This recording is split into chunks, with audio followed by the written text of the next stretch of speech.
Hey, howdy, hey, my brewing brothers and sisters. Greetings, Cretans. There you go. Oh, Now they missed a great show last show, Jamil, didn't they? you have to point that out. Yes, we had an amazing show discussing hops and the latest in hops and Yeah. It was very cool stuff dry, in hops but we ran with it. right with Brian from Brian Pierce from Yakima Chief, and he was wonderful, and it was entertaining, it was informative. It's Yeah. probably the best show we have ever done in our entire two Yeah. decades of doing this. One for the And record books. yes, and one for somebody to hit the record button. Yes, yes. God damn it! Kick myself in the peaches for that one. I don't know. I don't know. I'm verklempt. I'm just you know what I need is John Blickman to come and give me a hug There and you make me go. feel better Yeah. about the whole thing. He would. He'd tell me I'm an idiot, but he'd understand, and he'd give me a pat on the back and be just fine. He's good with those back pats. Yeah. He likes patting the back. I'm just saying. Yeah. Yeah. Backpacks, expats, he does them all. He will pat where he needs to pat. Yeah. Oh, I wish Blickman was here. He's just so funny. I bet he would have pushed the button. Yeah, the problem was I'm going to pass a little bit of blame to Facebook, where no matter what I tried, it was all like, no, sorry, Facebook not working. You can't go live. And that really just kind of, because usually that's the first thing I do, and then I hit the record. But in this case, after trying like 10 different ways to get onto Facebook to post it, and then having to delete my post that said we're going to be live, Definitely their fault. But you could see the little thing in the corner that says recording and hear the lady announce it, Yeah. and you could, help me. It's like on the audio issue when we had these bad audio times and you didn't say anything. And people are complaining about the audio. Yeah. Let me see. We have some complaints here. Let's see here. What's here? Here. From Travis, was it? I don't know. Somebody complaining about the audio quality on a free show. Come on. Oh yeah. The title of his message is Moonlight Meadery. Oh, okay. That was a great show. It was, but apparently the audio sucked, because Tom says, guys, love the show. Have loved it for years. Thanks for everything. I just had a message to inform the audio was terrible on this podcast. Really hard to listen to.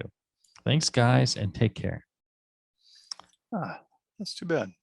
Yeah, it sucks for you, Tom, because the audio was pretty good here. And we enjoyed talking to Michael Fairbrother from Moonlight Meadery. Yep. But apparently there's been a couple of shows like that. And so this I'm passing on to you, John, because I cannot hear my audio as it's going out. And I depend on you to say, hey, you know what? Your audio has switched sources and it's getting a bit echoey. Well, next time I hear it suck, I will tell you. Thank you. Yeah, next time. Then I'll remember to hit the record button. And okay. Together we'll have half a show. That's right. Well, today your audio is perfect. Just like our friend John Blickman at blickmanengineering.com. As I said, he's paying for the show. He is, just been a wonderful friend to home brewers and pro brewers alike. He's got a wide range of great equipment. The Anvil series, where sturdy, well-built equipment without great value. Yeah, great value, because ain't any fancy electronics and stuff on it. Well, some of it does, I guess, but it's look more function, and form, and quality in a budget price, and then all the higher end, Yep. if you got that lottery money or that government money, and you want to spend up, there's the Blickman stuff. And then if you really want to throw away your life savings and open a brewery, Blickman Pro. do something really stupid like open a brewery, Blickman's got his pro level gear, and I would check it out. Whatever you're going to be buying to run your brewery, I'd at least give Blickman a fair shake and a shot at earning your business. They know what they're doing. They make great stuff. So and good people. Yeah. They build it, they use it, they design it until they get it right. They pat it. They pat it on the back or pat it on whatever side needs padding. Yeah. Blickman, I know for a fact, Blickman pats every piece of equipment that goes out. There you go. Yeah. So your piece of equipment has been patted by John Blickman. She gives it a hug, pats it on the back, sometimes a little low, lower than is appropriate, but gives a little pat there, and then and then it goes out. It's sent out with love. Indeed. So, yeah. You can email John Blickman at feedback@blickmanengineering.com and tell him I said thank you for all the pats that he puts on the equipment before he sends them out. All right. Today we're going to answer some of your questions. Last year we did stuff from pretty much the questions from a decade ago. Yep. Now we're going to do questions from a few months ago. Not too bad. Very good. Eventually we're going to get them all. I am bound and determined to answer every single freaking email that came in that makes any sense at all. It's going to get read on the air, and we're going to answer it. So we're only about 50 shows behind to getting that done. No problem. We will bring it on. We will get it. Here, let's go to one relatively simple. Andy asks, hey guys, I remember hearing a show recently where Jamel talked about ramping up the temp to get fuller attenuation from the yeast. There was a certain time to do that, as I remember somewhere toward the end of high Kreuzen. When you ramp, how many degrees do you do it by? How much at a time? I have a temp-controlled fermentation temperature chamber. If I'm fermenting at 68 degrees, how far up do I go, and how long should I keep it there? Okay. Well, it depends. Let me give you the the standard answer. It depends. So, yes, one of the things that happens is as you're fermenting, the yeast are actually producing heat, and it warms up the fermentation, keeps things going. It's one of the reasons you need temperature control. And you reach a certain point where, it's no longer exothermic, right? And the heat is not being produced, and it's part of the slowdown of the whole process, and the yeast starts shutting down. If you're to keep that temperature up and give them a little bit of, support temperature wise, you can get them to stay active a bit longer and be, consume a bit more of the byproducts and the remaining sugars, things like that. Yeah. So dig into the maltodextrose a little bit.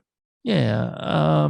And, especially like lagers, towards the end, instead of just, drastically raising the temperature after fermentation's done, I think a lot of the old texts and a lot of homebrew advice had you ferment it out completely, let it sit there, and then once it stopped fermenting, raising the temperature for a diacetyl rest. Right.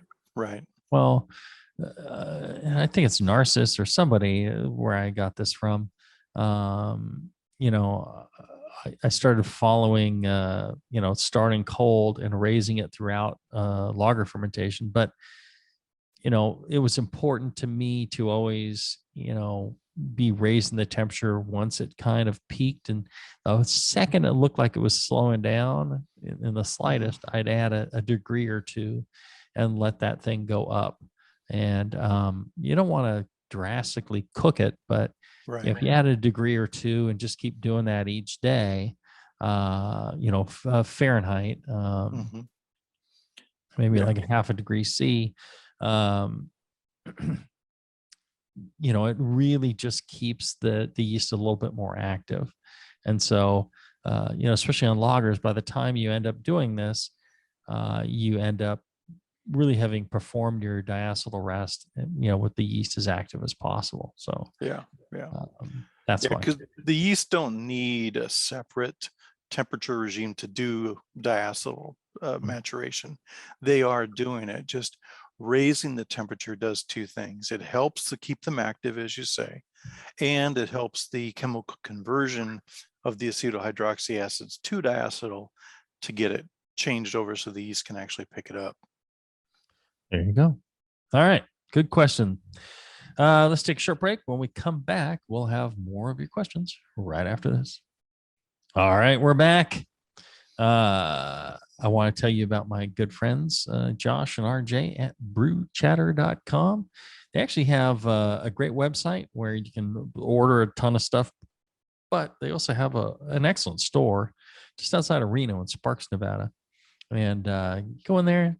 They got like a bar. They got like some outdoor space. They got, a great place to hang out, sniff I love going to a homebrew shop and sniffing the malts and stuff, Oh, yeah.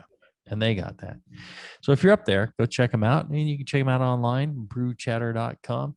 Good friends of mine, Josh and RJ, real friendly, real knowledgeable about brewing. We brewed a beer with them. I think I mentioned it last show that got recorded. I mentioned we did Mo Horny with them. Yes. So the Mo Horny bee tasted Mo good. I'm pleased, very pleased. All right. What is our next question? So I tell you, the font on this thing, I got to learn how to print these things bigger. It is so small. I'm having to wear my old man cheaters. Let's see here. Episode 284. Hi, guys. Alton writes, love the show, and I am currently listening to episode 284. I didn't know the episodes were numbered. Did you? Me either. I haven't paid attention to that. But. Yeah, there you go. So we've done at least 285 episodes. I'm just saying. I too have the Anvil Foundry system. Found it faster with some aspects of brewing with respect to propane and cooler brewing. Okay. So I will translate for you here. Okay. Alton has found that the Foundry can be faster in some ways than using a cooler, a mash tun cooler, and a banjo burner or a jet burner on propane. Okay. But it hasn't shortened my brew day at all. All right. 220, 230 volts is the only way to go. Yes. But you either have to make a specialized cord to connect to your 230 volt plug, or you need to cut the cord and add a different connector. Okay. Yep. You have to connect it to electricity, and depends on what kind of connector you have. I thought Blickman was including an adapter. An adapter. He may be now. He wasn't initially. He was the instructions said to cut it off. Oh well, that's fine. Yeah. I wouldn't mind that. But the great thing about him is he listens, he learns, he changes, he adapts. He constantly improving things. The higher voltage cuts heating time in half. Yep. Yes. One thing I didn't see addressed very much was that you need to stir the mash every 15 minutes and to be sure to sparge with enough water at a high enough temp to extract the sugars, or you won't get your sugars. Hmm. Well, Okay. yeah. I'm not sure you need to stir the mash every 15 minutes. Yeah, it depends on what setup you have, because I brew on a foundry as well these days. And I've got the little recirculation setup, little small pump that sits off to the side and recirculates. That does most of your homogenization for you. Right. And when I use mine, I always do a no sparge method where I put all my water in and ahead of time. And so when I drain the grain basket, it's done. I just start boiling. I don't need to sparge. Right. John also, Because, yeah.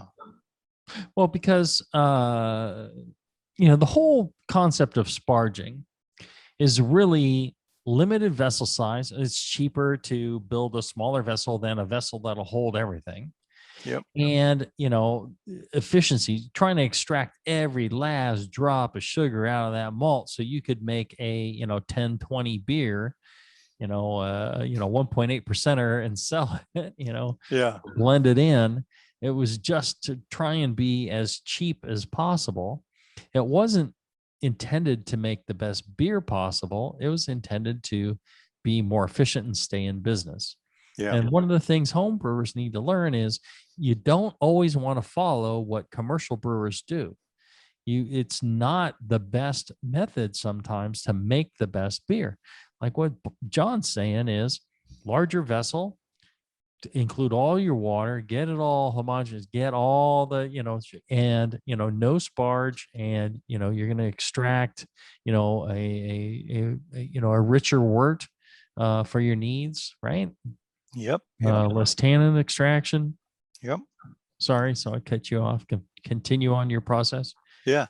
So, yeah, I always have set it up so I simply have to raise the basket, it drains, and I start the boil. Now, John Blickman has in his instructions for the foundry, he has a limited sparge method as well, where you can sparge with, say, like a gallon of water, just to get a little more, wort out of that grain. It allows you to brew a slightly larger, or I should say a higher gravity batch than you could otherwise, because you can take advantage of the, greater volume. But, you can easily brew 1070 OG in one of these all-in-ones, and it'll all fit. Well, right. I think he was saying it wasn't saving him any time. Yeah. The electric burners, or the electric, heaters, I mean, even at 220 volts, depending on the batch size, depending on which propane burner you have, gas burners can heat faster than electric, but heck, the electric is really convenient. Yes. Where I can brew in my garage with the door closed, or I can brew in the kitchen, which you can't do with a propane burner. Right. Right. Yeah. I don't see anything weird about that. Okay. Let's see here. Clayton writes, let's ask a question about home glycol. Oh. Clayton asks, pardon me. No. Can one of the shows on the Brewing Network talk about home glycol use, please? Your wish is our command, Clayton. Maybe even bring someone in from More Beer to discuss this. I am curious about the new Brew built X1 Chronicles. And I'm not sure if I should get 2 of the Plus models and a glycol chiller, or even get the Pro models that don't require glycol. I know other brands do require glycol, like the Anvil brand. So maybe John Palmer can shed some light on an easy way to set up glycol in the home. I'm curious about how long glycol lasts. Does it get contaminated with mold, or does it age out? Is it good for 6 months or 5 years? How do I dispose of it or recycle it? Also thinking of recirculating sub-freezing glycol through my immersion chiller to quickly chill to pitching temps. Is glycol good with all metals or better with stainless than copper? And how cold should the glycol be? Is minus 10 degrees, you don't say Fahrenheit or Celsius, too cold? Related to glycol, I'm most curious on how those Brew built X1 Pro, how long do they expect those Peltier chillers to last, and how many dollars are they replaced when they wear out? Look forward to this show. Home brewing is pretty advanced for pretty cheap, so I think more people can benefit from this info than ever before. He is very concerned about things wearing out. Yeah. Yeah. Yeah, I've actually looked into those Brew built glycol chillers. They're pretty snazzy. I'm like many people, I'm limited in my available space in the garage. The wife has kind of kiboshed the idea of an additional fermentation fridge.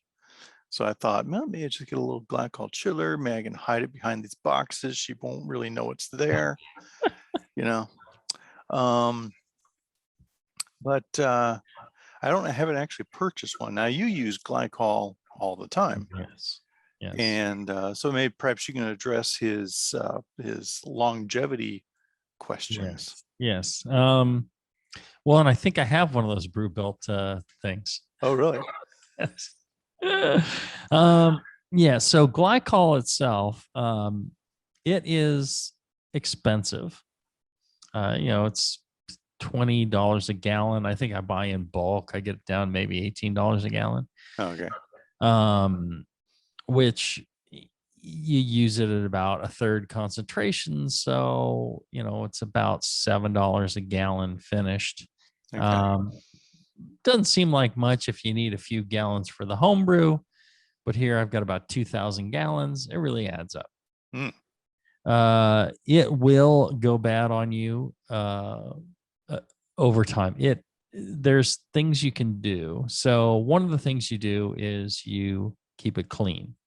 The more organic matter that gets in there, the worse, because that organic matter breaks down, becomes acidic, releases a lot of acid into the glycol.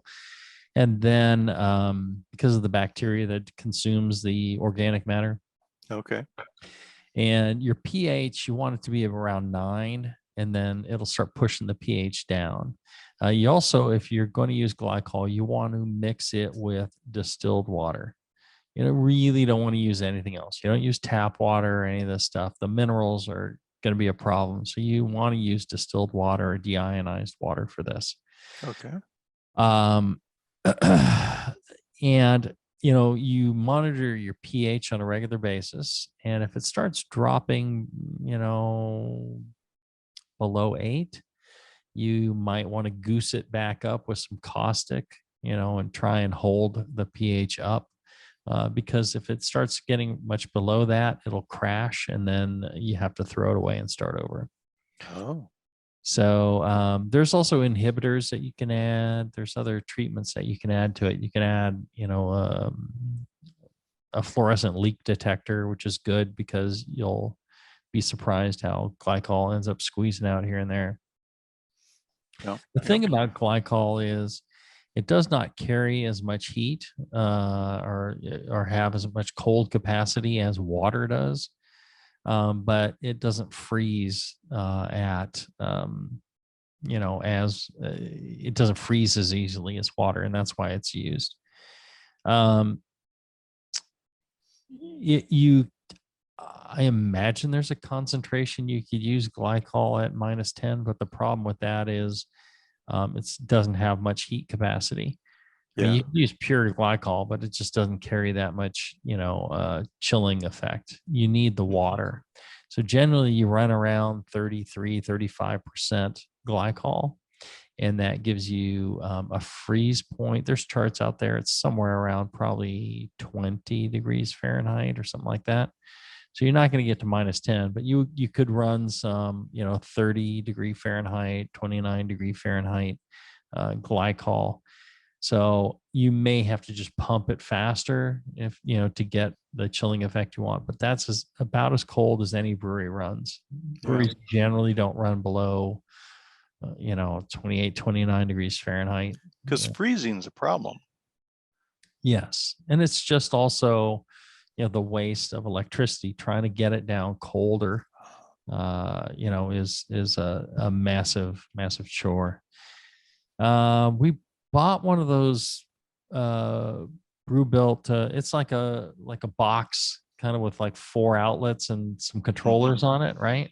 Yep. And like a 3/4 horse compressor or something like that. Mm-hmm. Yeah. So we bought that, and we've got it hooked up to 2 5-barrel fermenters, and it will keep the temperature down. It won't get them down chilled to where we really need them to be, but it'll keep 2 5-barrels kind of, fermentation temperature controlled. We're probably going to pull that out, mount it on a cart with its own dedicated 5-barrel, and I think that might work. Yeah. Because we need to be able to get the beer down to like 30 degrees. Well, for 2 10-gallon fermenters, it worked just fine, right? I think so. Yeah, I think so. What else did he have as a question? So glycol generally, I think, is far more efficient and effective than the Peltier chips. Yeah. Yeah, just more capacity. Right. And the thing is, if you want to chill your immersion chiller with glycol, the reason a lot of breweries don't do that is because that's a massive load of heat all at once. And what you're going to find is that I think if you have like a reservoir to catch your glycol in, you could do this, and you could take the cold glycol, pump it through the immersion chiller, catch it, put it back in your chiller, your reservoir, and then tomorrow it would be cold again. You can't just recirculate it back in because the temperature will rise quickly, and the chiller will not keep up with it. Yeah. So that's the reason why it's not done.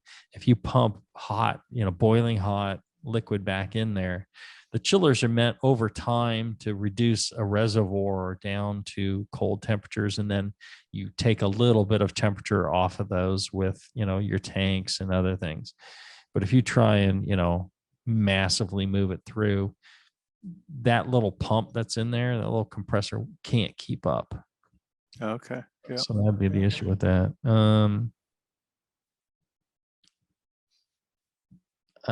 don't know how much it is to replace Peltier chips, but they've come down in price quite a bit. You can find them on eBay. Yeah.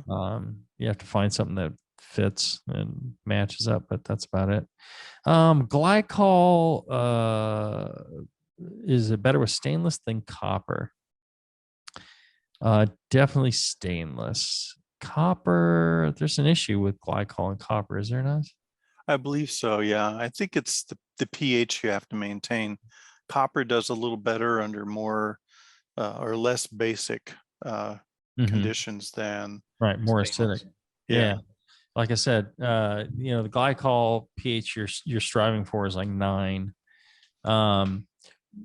We have some copper contact with our glycol where our the valves, just past the actuated ball valves, there's a transition from the cool fit to the PEX, and those transitions are copper.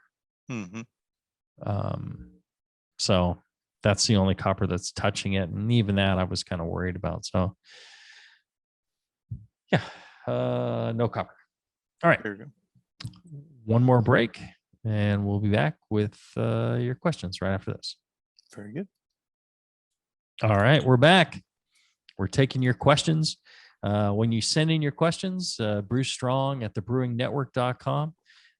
We eventually, within a decade or two, we'll get to your questions. Sometimes we get to them immediately. Right. If they're interesting. Yeah. Yeah. Sometimes it takes a decade or two. This time I just pulled questions from the earlier or the most recent stuff. And last time I pulled them from way back when. Just depends how I'm feeling. But good questions. Just keep them coming, and we'll keep answering them.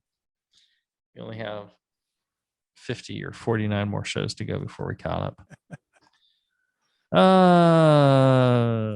Let's see here. Mike had a question about racking the beer before lagering. Hi, thanks for your great show. I have two questions considering cooling the beers, specifically Vienna lager, after a diacetyl rest. I know that cooling too rapidly can cause the yeast to express heat shock proteins, lowering the quality of the beer. Currently, my routine is cooling the beer at a rate of about 0.7 C every 12 hours. Then I lager my beer for a few weeks, and then I often reuse the yeast. Number one, is that cooling rate safe? Number two, if I rack my beer first or sometime during cooling to separate it from the yeast sediment, can I cool the beer more rapidly? What rate would not jeopardize beer quality? My concerns are caused by my space limits in a fridge, so I want to optimize it to use its use to brew my next batch more quickly. Brew strong, Mike.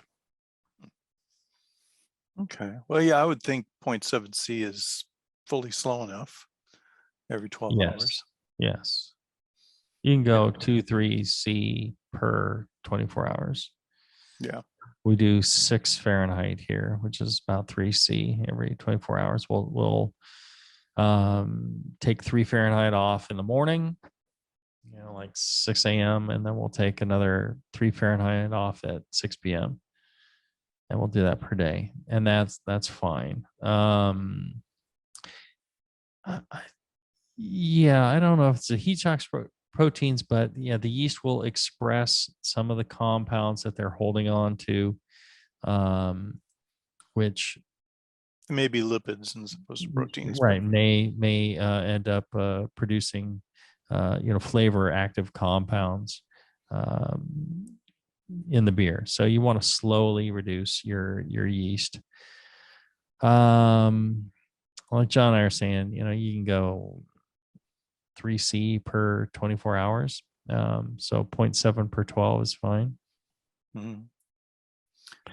Yeah. So that cooling rate's safe. If I rack the beer first or sometime during the cooling to separate it from the yeast, does that allow them to cool more rapidly? The problem is there's a lot of yeast in suspension that you don't see. It may look like nothing, but there's still yeast there. So, and if you're slowly chilling it, I'm not sure you really want to take it off the yeast. Like Budweiser, one of the things they do is they boil these beechwood chips to make them fluffy. So there's a lot of, yeast surface area because they want the yeast in contact with the beer. So if you remove the yeast, it's not necessarily the best move. Yeah, I agree. Yeah, if you're doing a warm maturation, and so you're chilling and cool and lagering is simply for clarification, then you could get away with racking it ahead of time. But if you're doing more of a traditional lager where it ferments and you slowly cool it, now I wouldn't rack it first. I would leave it on the yeast. Right. I'm with you there. Okay. You should get a string for those glasses, Jamil. You wouldn't keep picking them up. I need the ones that come apart and then I magnetically clip them together. Or I need to just print the text on these things a bit larger. That would involve some sort of user interface on the computer. This is about 4.5. Yes, I would have to take the time to somehow make these things print. Maybe just scale it. Maybe use that little button that says scaling and just that. Seems like work though. I'm just not up to it. I'm not up to it. I could Amazon you one of those big desk magnifiers they could just kind of swing over and put in front of it. There you go. There you go. Now you're thinking. Now you're thinking. Robert asked about hop utilization. He says, gents, a stretch I know. What? Come on, we're gents. Yeah, yeah. We're very, very gentle. We're very gentle lovers, So we're gents. Yes.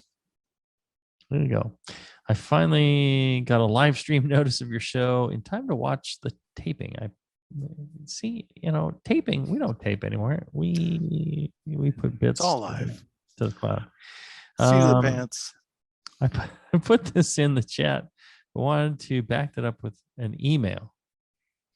He wants to make sure we answer this one up front. I already know the real answer is brew the beer, taste the beer, and adjust the recipe based on the results of your tasting. There you go. He's apparently been paying attention. Yeah. That said, I would like to hear your thoughts on how to adjust hop additions when brewing at altitude. I brew at 10,000 feet where water boils at 194 degrees Fahrenheit, 90 degrees C. John cites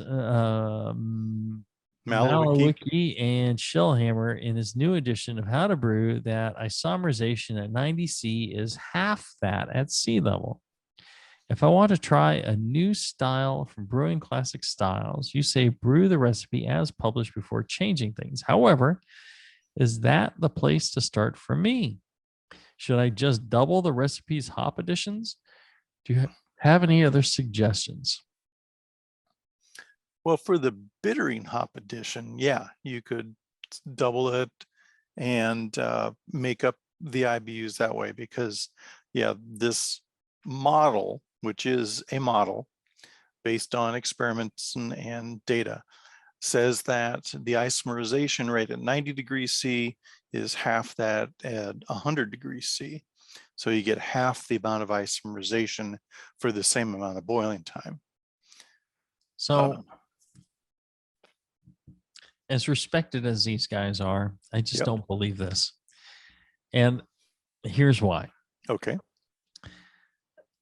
Well, I believe it if I had more information, perhaps, but I'm just not sure of the parameters of this experiment are as valid. Maybe. I don't know. Did they actually go to 10,000 feet and try that? Or in the lab, did they just use 90 C at sea level versus 100 C at sea level and see what the difference was? I'm guessing it's the latter. And because they did not have the boiling activity that actually kind of stirs things around, I think maybe that's why they experience half. I know you get a reduction, but I would be shocked if it was truly half. Because what's going to happen at 10,000 feet is you're going to get the bubbling effect. You're going to get that stirring and mixing effect. Yeah. And the temperature is hot enough to isomerize alpha acids. Yeah. And I think, it's a combination of the two. Now, if you're sitting in the lab and you just warm something up to 90 and it's the hops are just sitting as a sludge at the bottom, I'm sorry. I'm pretty sure they were doing it under partial pressure. Okay. All right. And if I remember, they are smart guys, so they probably thought of this, but yeah, I need to see the details of this experiment. Yeah, it's a handful of data points, right. And but then you put it in your book and it becomes gospel. Yeah, well, I put it in the book because shortly after reading that paper, I was judging in Peru. At around in Peru. Yeah, we were up in Cusco, Peru, and you're up at 9,000, 10,000 feet there, and a lot of the breweries were submitting beers to the contest for in the American IPA category. That were they local at that that elevation? Yeah. There were breweries from 10,000, 9,000, 11,000 feet around us that submitted beers. Did a sea level brewery win? Well, as we were judging the IPA category, we marked beers down several times because they weren't bitter enough for style. And, that Would was, it have been the effect of altitude on your palate? I don't know. And I don't know. There is an effective altitude on the palate. There is. There Okay. is. There is. Oxygen levels are different, and Yeah. you get a different effect on your palate at altitude. Yeah. Yeah. Well, Put be it that as in it your may. pipe. Yeah. Yeah. That could be a factor. Could be a Right, factor. right, right. Mhm. Okay, keep going. Yeah. But that was additional experience that lent weight to this idea Mhm. of the temperature dependence of isomerization. Sure. And Absolutely. yeah. So yeah, based on their model, you're roughly half the amount of isomerization at 90C versus 100C, and that isomerization really drops when you hit around 175. You're at maybe 15% Yeah, of the that amount. almost completely shuts down, right? Yeah, yeah, and trickles off to like 1% down around 150 degrees Fahrenheit. Okay. Well, then I believe that it's 50%. What would we do about that? I would, maybe double the bittering hops, or, I would calculate, maybe I wouldn't even mess with that. I would keep all the other hops the same and just add a charge of additional, low flavor bittering hops early on, or, maybe even extend the boil out, because time also can be your friend there. Yeah. That, or you could throw a lid on it and a little pressure that way. Huh? Yeah. A little pre-isomerized extract would pump up your bitterness a bit. There you go. So the answer is just brew the beer and taste it, and then make your adjustments. He mentions that, but yeah, you could try double ant, sure. That's interesting. I wouldn't have thought it'd be 50%, but I guess 90C, that is significant. I mean, for a lot of people, it's, they're at altitude and it's like, 95 or 98. It's not 90. Right. Here I am, I'm at 2,000 feet, and my boiling point's 205 versus 212. Really? Yeah. That's much lower than I would have thought it would be. Yeah, it's surprising. Yeah. Yeah, that 2,000 feet makes that much difference. Mm-hmm. I'm in the lowlands. I'm probably at like 2 feet. My feet are wet most of the time, so they're probably at sea level. Well, and Robert says, by the way, I've been Pico brewing since 1981, when I was on an exchange tour at the Royal Navy's submarine headquarters. My colleagues just couldn't stand paying 35 pence for a pint. It was a can and a kilo just once before I found my local homebrew shop, who got me on a better track. After many years, I upgraded to an electric 10-gallon Brew Easy in 2016. I even used the double mash from your show for my Russian Imperial Stout. You got an OG of 24.5. Starting point was 24.5 Plato. Yeah. Starting point was your Czar's revenge recipe. Thanks. Keep up the great work. Cheers, Robert. Robert is a captain in the U.S. Navy, retired. Thank you for your service, Robert. Very cool.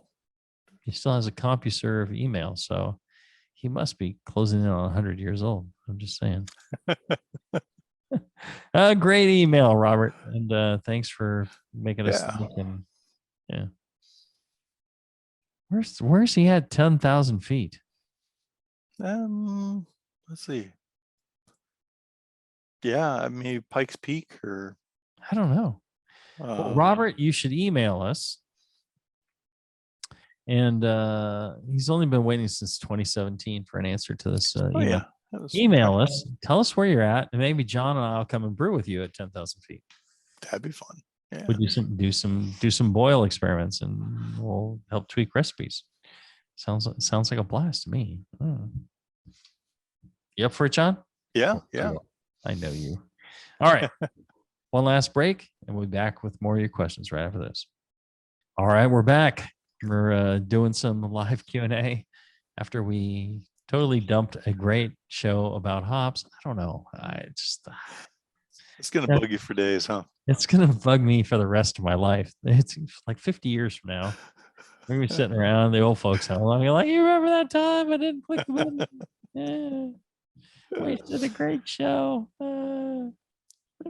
Brian was very nice about it, though. It was. It's like, I would have been like, you just fucking wasted an hour of my time. What's the matter with you assholes? Well, we're going to do it again next week. So if they stay He tuned. so graciously agreed to do it again next week. I'm just like, it's not gonna be gold though, like it was this time. It was perfect. That was a great show. He was wonderful. We were rolling.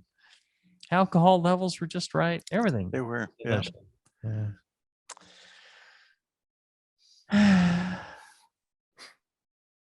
Clayton asks, hey, Jamel and John. When I bottle at home, I use a Blickman beer gun. I've been cleaning, rinsing, then sanitizing, and leaving 1 inch of sanitizer in the bottle while I chill the bottles. That way I can give the bottles one last sanitize from the inside out. And I think filling wet bottle walls is less likely to knock CO2 out of suspension as I fill. But I was just wondering if minimizing sanitizer in the bottle could slow oxidation, since the sanitizer will be saturated with ambient air, including oxygen. Should I just sanitize the bottles, let them dry upside down till dry, and then chill and fill dry? Is it better to minimize potential contamination than oxidation?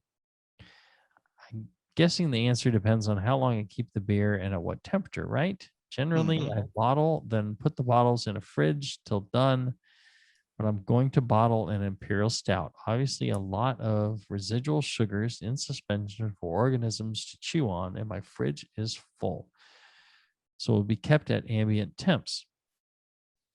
Also, probably around for a couple of months because nobody is knocking out 2 cases of Imperial Stout in spring, summer.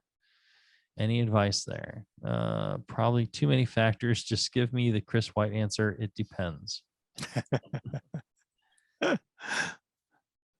Yeah, it depends on the sanitizer you're using, because some sanitizers are, oxidizers, right?